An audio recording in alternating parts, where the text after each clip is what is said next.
Paano nga ba kumita dito sa Stream 2.0? Maging part ka lang ng company at magkakaroon ka ng structures na left leg and right leg. Dito, pinopromote namin ang 1 leg binary na kahit lip leg lang, pwede kang kumita. Ayan, kaibigan mo, nagkaroon ng dalawa, 500 siya, may 500 ka din. Ang CE naman na na-invite ng kaibigan mo, that's your first generation.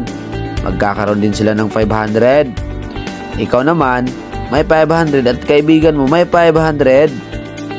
Ito si B, nagkakaroon din niya ng 500.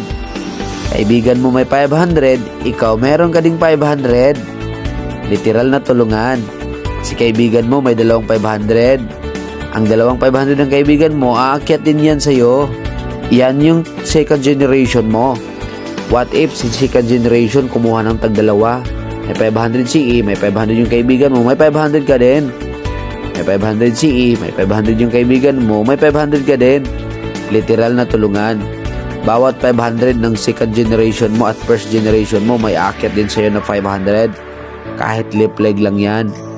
Kung nakikita mo yan, ang kaibigan mo, kumita ng 4 na 500. Bawat pares niyan, aakyat sa'yo yung 500. Uulanin ka talaga ng 500 dito. Ngayon naman, itong second generation mo nakakuha ng third generation.